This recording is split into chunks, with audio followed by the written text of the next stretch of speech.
Welcome back to Vinyl Friday, where I go through my records in alphabetical order like a big nerd and talk about why I love them. So this is an off week for the Beatles, which means that next week we'll be listening to I'm Only Sleeping as we continue on our Revolver journey. It also means that today we're going to be continuing through the alphabet. We have now covered off ELO and the Everly Brothers. We're done with E. We're starting with F. Today we will be listening to the song New Frontier off Donald Fagen's 1982 first solo album, The Nightfly. It sounds like this. I do have liner notes. Great!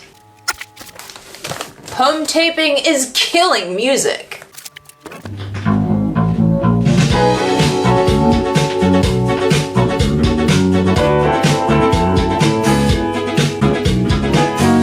This album to me is pretty significant for a number of reasons. One of them is that this was one of the earliest fully digitally recorded albums of music. In fact, the engineers had to take special classes so that they could operate the machinery. And it paid off. This is an album that was nominated for 7 Grammys and is beloved by audiophiles the world over. On top of that, it was also enormously successful, certified platinum, 2 popular singles. But hang on, who is this Donald Fagen character, you ask? Some of you don't. You get gold stars. Donald Fagen, this man here, is one of the founding members of Steely Dan, which is a favorite band of mine.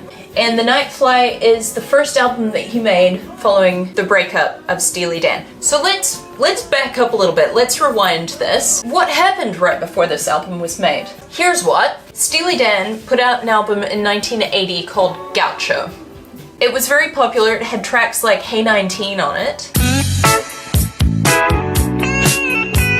However, the recording of it was an unmitigated disaster. Here are some reasons why. 1, an assistant engineer accidentally recorded most of one of the tracks. That's a bad start. Steely Dan were extremely meticulous about their recordings and the choices that they made and the session musicians that they got on, right down to the individual takes of different solos. Like, they were very specific in their creative vision. So I can't imagine being an assistant engineer on a Steely Dan record and accidentally deleting most of a song.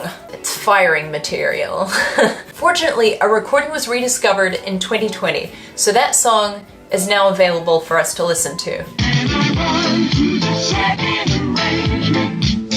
In less than superior audio quality, but it's a very good song, so lucky us. I don't know whether or not that rescued the assistant engineer's career. What else happened during the making of Gaucho? Well, Steely Dan's recording company was acquired by a different company, and for abstract legal reasons, the specificities of which I do not understand, there was a 2-year delay on the album being released. On top of this, Walter Becker, the other sort of co-founder of Steely Dan, suffered a loss when his girlfriend OD'd in his apartment, and then her family sued him for $17 million. He settled out of court, but still that would be jarring. Then he was hit by a car and one of his legs was totally shattered. He commented on it. He and the car were, quote, quantum criminals. The car and I were attempting to occupy the same place at the same time. Just a little quantum humor for us there. Because, you know, Steely Dan fans, we are big brains. But yeah, there was a 6-month recovery period, so his collaboration on Gaucho was largely done over the telephone. As a musician, that would have been incredibly frustrating, especially in 1979 or 1980 when you can't just send each other WAV files. And that's not everything that happened. They were also sued by Keith Jarrett for copyright infringement. Keith Jarrett, legendary jazz pianist. These guys were huge jazz fans. That must have been such a slap in the face. And Donald Fagen actually did concede that he was drawing a lot of inspiration from that Keith Jarrett song, so this is one of his heroes. It'd be like if Joni Mitchell sued me. I would be absolutely heartbroken by that. Poor Donald.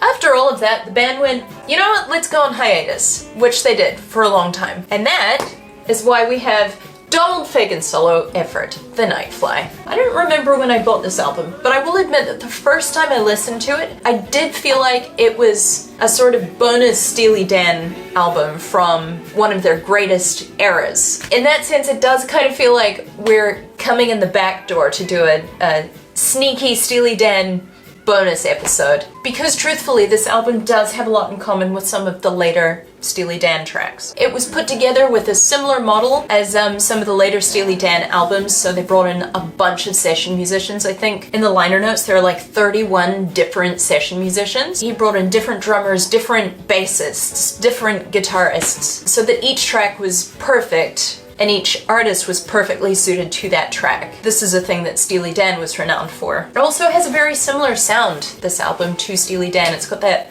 cool, very jazzy electric piano, funky bass, absolutely clinical studio precision. It's a really clean, tight recording. But there is a critical difference, and that is that Steely Dan always kept us at arm's length as listeners. Lyrically, they were telling stories about all manner of characters, about other people, never really about themselves at all. Also, while Steely Dan did tour in their earlier career, they sort of gave up on that. They became these sort of reclusive, ascetic studio wizards who would hunker down in the studio and disappear from the public eye for a bit, and they would occasionally emerge from their studio cave with this shimmering, glorious, magical piece of music and then disappear again. So you couldn't even connect with them in a live setting. They were very separated from their listeners. This album is much more autobiographical.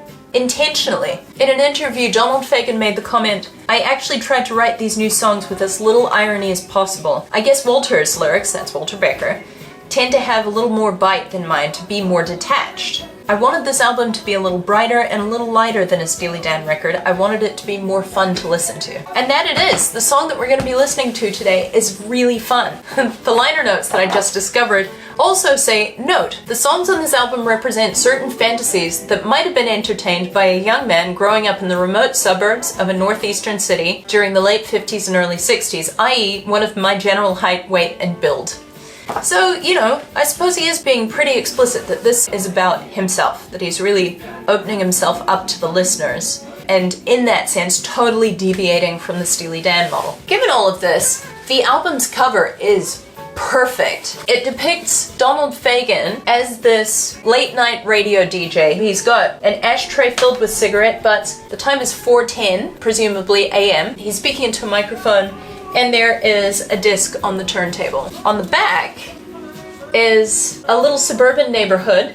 It's obviously nighttime, it's very dark, but a light is on in this bedroom window. I love the story behind this. As a child, Donald Fagen was really into the early rock and roll, but he felt like it started to lose its edge a little bit as it became more popular, and he turned to jazz. And so he was the kid who would stay up way past his bedtime and listen into the wee hours of the morning to these late night disc jockeys playing jazz records. And that is one of the ways that he fell in love with jazz. He also attended the Newport Jazz Festival at the suggestion of a cousin when he was like 11 years old, and said that he became a jazz snob because of that. So here was this weird little kid who discovered that he was into jazz. So he had this private world to himself in his bedroom, late at night, hanging out with these lonely DJs. It's a really cool image, literally illustrated on the cover of the album. And also, he's never on the cover of the albums. If you look at all the Steely Dan albums, they are conceptual art as opposed to portraits. So for him to be front and center, or front and right, on the album cover is highly unusual. The whole thing, everything about it, is an invitation into his life for the listener. So Donald Fagen, here he is, the self-styled Nightfly, and here he is, the kid listening to the DJ. And as we listen to this record, curated by Donald Fagen, we kind of get to share in the experience of this little kid as he sings to us. But we're not doing that song. We're listening to New Frontier. Truthfully, I was a little bit anxious about doing anything in the Steely Danosphere because their music is so clever and so brilliant, and it operates on so many different levels. There's so much that you could accidentally miss out or misrepresent. But I'm gonna do my best. I think we should start with the lyrics. I mentioned last week in the Eleanor Rigby episode that I feel that good lyrics show as opposed to telling, and this is such a good example of that. We're immediately thrown in, there's no preamble, there's no context, but he gives us enough details in that first verse that we can deduce a hell of a lot of information about what's happening in the song. Let's check it out. Yes, we're gonna have a wingding, a summer smoker on the ground. It's just a dugout that my dad built in case the Reds decide to push the button down. We've got provisions and lots of beer. The key word is survival on the new frontier. Lovely! Great work. Let's break that down a bit. They're gonna have a wingding, a summer smokeout. These are not children.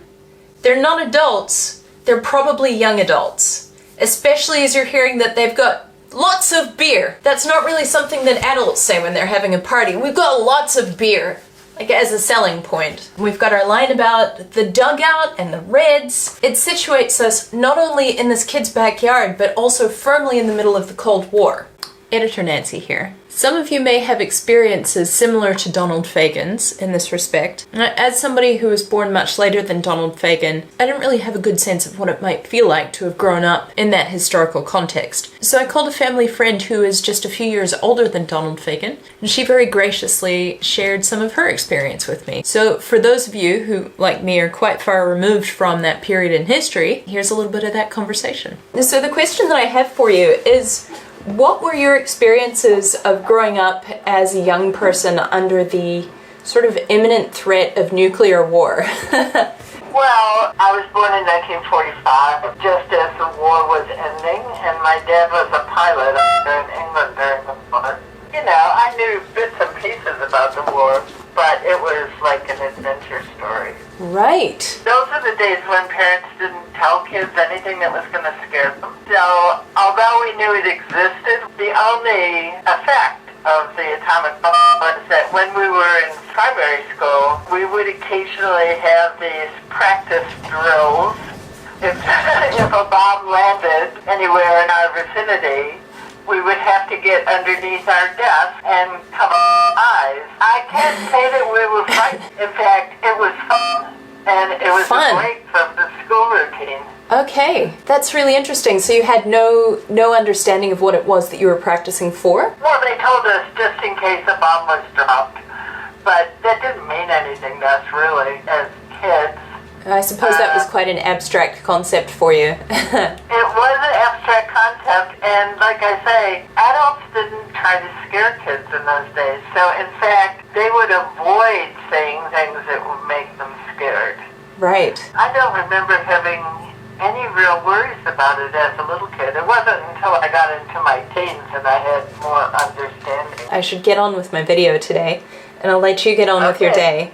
But again, thank you so much for answering that question for me. Thank you, Maureen. I really appreciate you. It's tongue-in-cheek. Our protagonist is using the Cold War as an excuse or as a ploy to get this girl that he's interested. That big blonde, she's got a touch of Tuesday Weld. So he fancies this girl and he's using the Cold War threat as a ploy to get her to spend the night with him in this bunker, in this dugout. In the final verse he sings, "Let's pretend that it's the real thing and stay together all night long. And when I really get to know you, we'll open up the doors and climb into the dawn." So he's fantasizing about this romantic entanglement in this bunker. But when the song ends on this line, "Confess your passions, secret fear, prepare to meet the challenge of the new frontier," we learn that the song is so much bigger than it appears to be. It zooms us out because that line quotes almost directly John F. Kennedy's New Frontier speech, which was his acceptance speech at the Democratic National Convention in 1960 for the 1960 general election. But the new frontier of which I speak is not a set of promises. It is a set of challenges.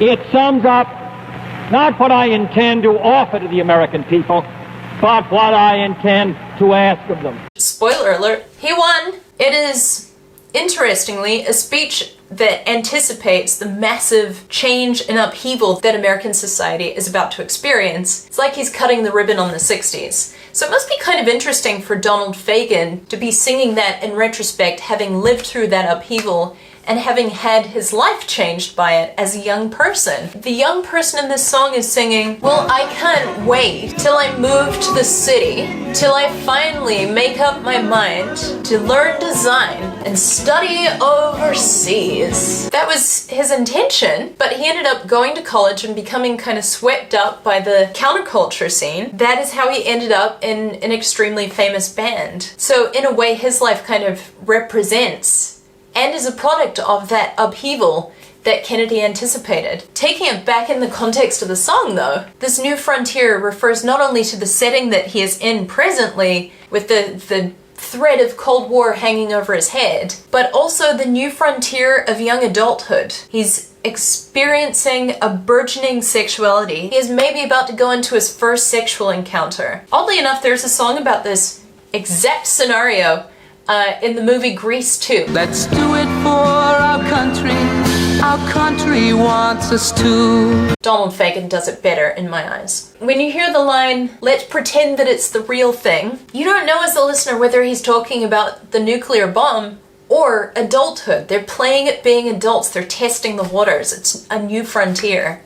This is brilliant on so many levels. Donald Fagen's music and Steely Dan's music by extension, it's never one-dimensional, it's never superficial. There are always so many moving parts interacting with each other simultaneously. We haven't even gotten to the music. You know what, let's get to the music. Let's get to the music right now. Actually, it'll be right now for you, but it'll be in a few hours for me because I'm gonna go have lunch with my parents. So, hi future Nancy. Hello. How was lunch? Yeah, it was good.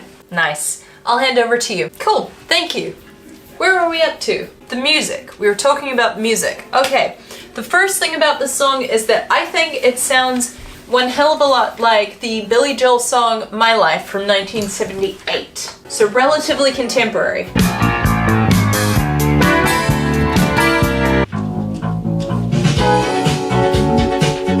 That's neither here nor there, it's just a nice little tidbit of information that I enjoy. The next thing is that this song has a fantastic groove. There are a lot of components to this song, but I think there are two main things that establish that groove. First is this great bass line, which I will get the bass correspondent to demonstrate for you right about now.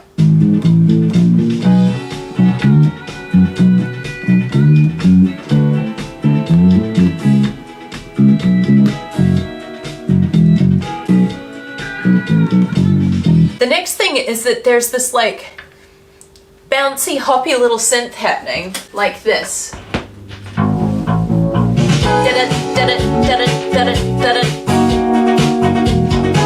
It sort of echoes the downbeat, it never lands on the downbeat. So the downbeat happens and then we get a bop bop, like a frog.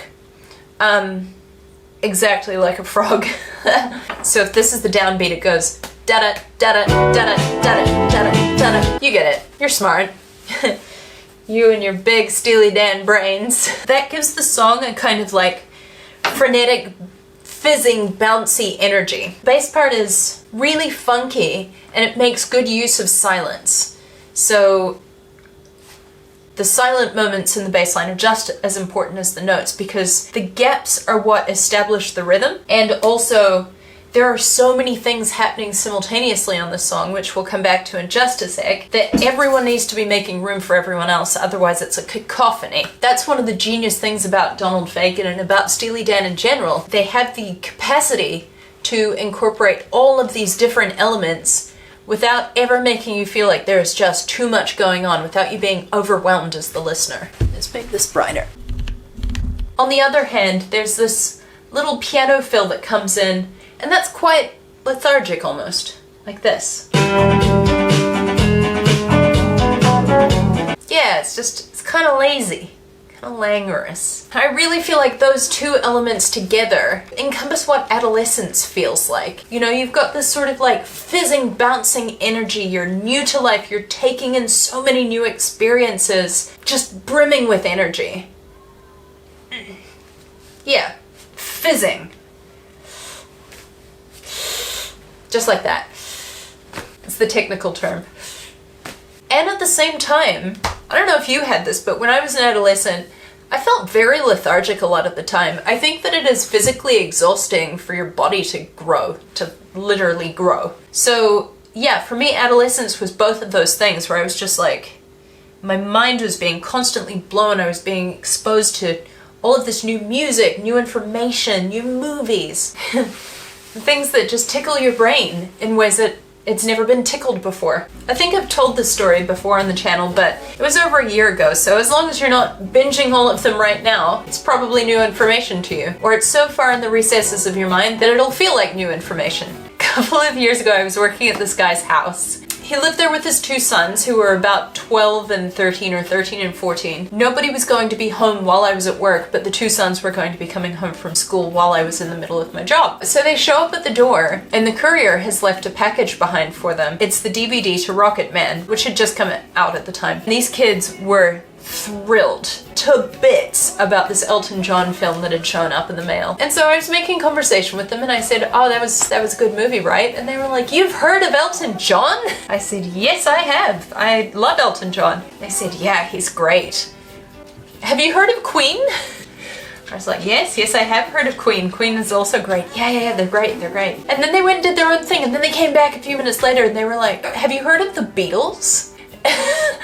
It was just so charming because these artists are all just part of the background of my life now. It is very easy to forget that I had a first time listening to all of those artists, just as these kids had. Getting to discover music like that, you don't get that experience a second time. In that way, adolescence can be this incredible introduction to so many wonderful things that you've never experienced before. And you know, like, that's fundamentally, I think, what this song is about. The music illustrates that. The music tells you that that's exactly what's happening. Okay, here's another thing. The guitar solo sounds like it's sweet talking you. Like this. Here, listen.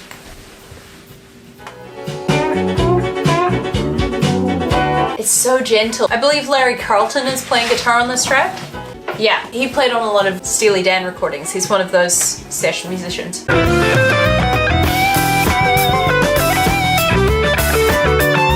Incredible guitarist, but on this one, he's just lightly tickling the strings. Again with the tickling. It's very gentle and slightly sexy, slightly suggestive. Again, it feels like he's perfectly illustrating this teenage boy who is sweet talking this girl and kind of cajoling her into a tryst. Presumably a consensual tryst. He's not gonna like lock her in the bunker. We've got lines like, have you got a steady boyfriend? Cause honey, I've been watching you. I hear you're mad about Brubeck. I like your eyes, and I like him too. That's what the guitar solo sounds like to me. Like, it's saying that. Clearly and obviously, the song also has a jazz through line, which means that this is the perfect moment in the episode for a chord time! So as was mentioned earlier, this guy's a jazz buff, which means that my work is cut out for me. So instead of getting into the nitty-gritty of why jazz is cool, I'm going to play you a selection of chords from the bridge that I think are obscenely tasty. Yes. Ooh, crunchy. Ooh, that's a good one too. I like that one. Ooh, that only works because it's followed up by yes. And then the verse. Each and every one of those chords was scrumptious. Back to you. There are clear nods in this song to Donald's young passion for jazz. Obviously that continued through to his adulthood, but there's a line in this song, I hear you're mad about Brubeck. Dave Brubeck, of course, is iconic jazz pianist.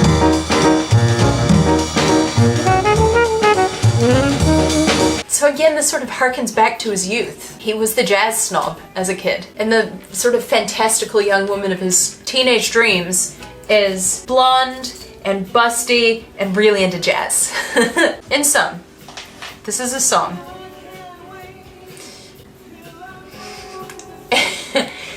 I'm good at this stuff. Definitely a song. It is a song. It has a set of lyrics that are nostalgic and evocative, cheeky, multi-dimensional, and historically minded. Quite clever on many levels. many interacting levels. It also has a musical backing that is multifaceted, tight, cleanly recorded, expertly performed, and harmonically complex. And it marries these two things together, and yet the product is not inaccessible in the slightest. This is a fun, bouncy, catchy song. Many different people can appreciate it for many different things. You want to listen to this and dance to it? Great. I have.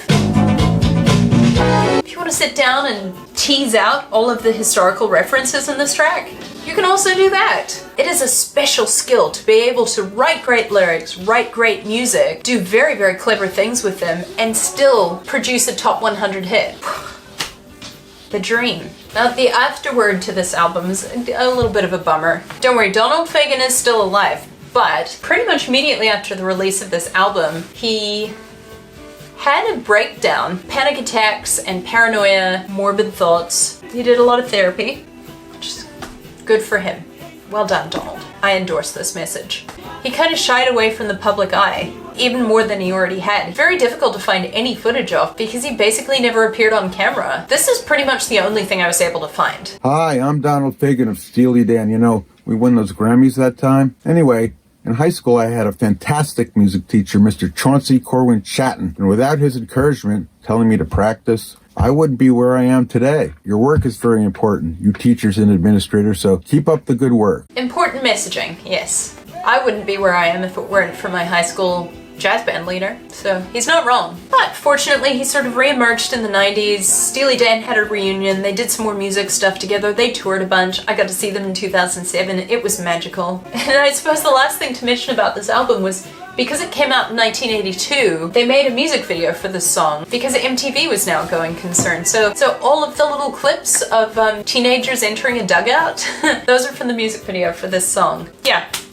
In conclusion, this is brilliant. That's it. I've really enjoyed this sort of like Steely Dan teaser that we've gotten to do today because it's gonna be a long wait before we get to Steely Dan. Nice for us to get to dip our toes in a little bit before we get to S. That's it for me. If you enjoyed this episode or you would like to support any of the weird things that I do, I'll leave a link in the description, link to my Buy Me a Coffee page where you're welcome to make a donation, but no obligation, no pressure, friends. Thanks for hanging out with me. I'll see you here next week. Have a great weekend.